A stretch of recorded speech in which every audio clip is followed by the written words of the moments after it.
gue baru sadar bahwa ada banyak orang yang tipikalnya nggak akan pernah cukup uangnya, nggak akan pernah dia merasa syukur terhadap uang yang telah dia miliki dan telah dia dapati.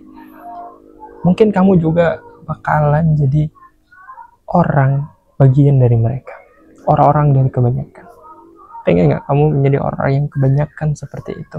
Orang-orang yang terus-terusan tidak merasa cukup, atau orang yang merasa bahwa uangnya udah nggak cukup lagi, uangnya nggak berasa, uangnya habis begitu saja.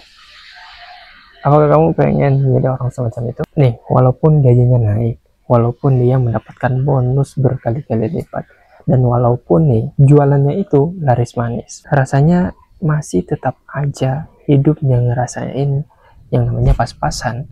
Wah, kok bisa sih? Jangan sampai kamu menjadi orang yang semacam itu. Jangan sampai kamu berada dari kebanyakan orang yang seperti itu. Akhirnya gue berpikir bahwa ada yang salah di sini. Kenapa?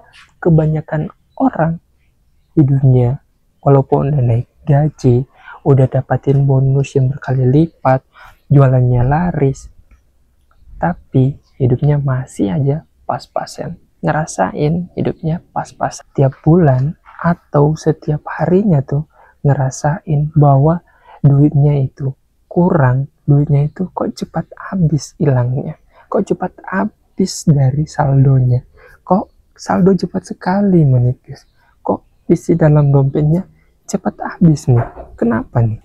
Dan parahnya lagi, gue berpikir kalau orang-orang semacam ini masalah utamanya adalah uangnya yang sedikit atau gajinya yang sedikit. Ternyata masalahnya utamanya bukan soal uang lagi. Kamu mungkin pernah ngerasain hal semacam itu. Nanti deh, kalau gaji udah naik, penghasilan udah besar, pasti ngerasain bahwa hidup gue bakalan lebih tenang. Tapi begitu naik, kok tetap aja ya ngerasain hidup yang tidak tenang, hidup yang gini-gini aja. Ternyata itu disebut sebagai lifestyle inflation. Gaya hidup naik, gaya hidup ikut naik seiring pendapatan yang naik juga. Ada orang yang naik gajinya itu 1 juta, gajinya tuh naik 1 juta, tapi dia menambahkan gaya hidupnya juga. Contohnya menambahkan langganan seperti Netflix atau langganan yang lainnya yang berhubungan dengan lifestyle dia.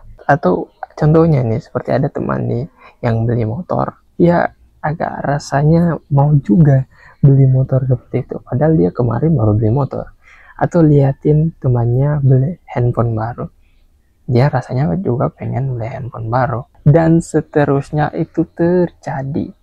Nggak tahu itu karena gengsi kah atau apa, melihat hal semacam itu. Akhirnya kamu nggak akan pernah naik kelas. Karena kenapa?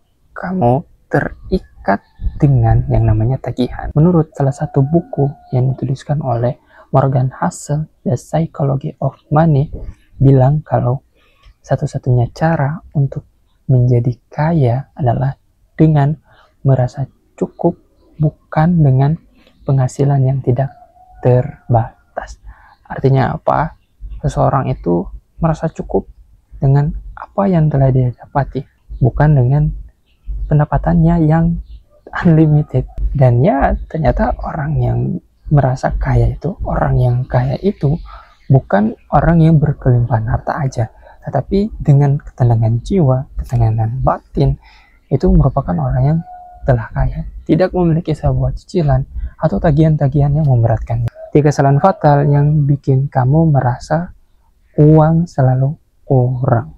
Yang pertama itu adalah kamu tidak mempunyai sistem keuangan, alias semua itu kamu ikut aja gunain. Contohnya kayak gini, kamu gajian, transfer sana sini, beli ini itu, scroll e-commerce, scroll toko oranye, scroll toko hijau, lihat flash sale, lihat promo, langsung dibeli, beli dan beli. Bahkan gunain yang namanya bayar nanti atau pay later. Kamu hidup berdasarkan emosi, bukan rencana. Bahkan tanpa budget. Semua uang yang kamu miliki itu kayak berada dalam sebuah ember yang bocor. Airnya masuk, tapi tiba-tiba habis. Nggak tahu, seminggu kemudian kok saldo segini aja, kok uang aku kok segini aja sih. Nah, timbullah sebuah masalah yang membengkak, bukan membengkak keuangan yang positif, tapi membengkak keuangan yang negatif. Kalau positif kan keuangannya itu bisa kita guna, tapi kalau negatif keuangan itu kita nggak bisa gunain, ibaratnya habis modal yang kita punya. Artinya apa? Keuangan yang negatif tadi menjadi beban pada kehidupan kita. Yang kedua, beli buat pamer, bukan sebagai kebutuhan. Teman-teman aku banyak kok yang kayak gini, membeli sesuatu karena ya sebagai keinginan. Mereka membeli barang ini, barang itu, ya karena faktor aku pengen diakui, merasa gengsi kalau nggak beli, nggak punya ini, nggak punya itu, pengen diakui kalau aku mampu untuk membeli itu.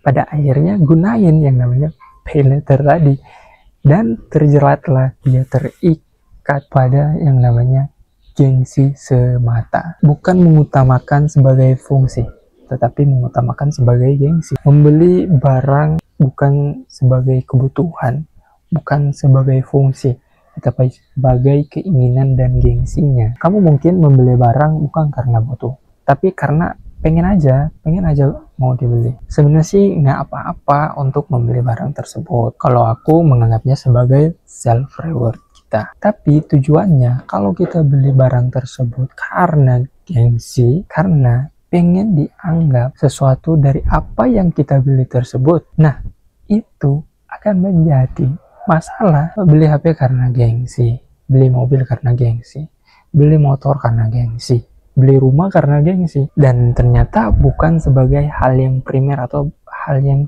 dibutuhkan, sangat mendesak, bukan hal yang sangat mendesak untuk dibutuhkan, tetapi ya digunakan sebagai konsumsi semata untuk dipandangi orang lain bahwa dia mampu, bahwa dia bisa loh beli barang itu. Dan ini mencari sebuah pengakuan sosial, sehingga terikatlah pada tagihan pay later atau tagihan cicilan KPR. Yang ketiga, nggak ngerencanain masa depan. Mungkin udah banyak dari kita yang udah berpikir untuk punya plan ini, plan itu untuk masa depan, tapi terkadang ya ada saja kan orang-orang yang ngelakuin planning tersebut tidak sesuai dalam rencananya. It's okay, itu nggak apa-apa, wajar.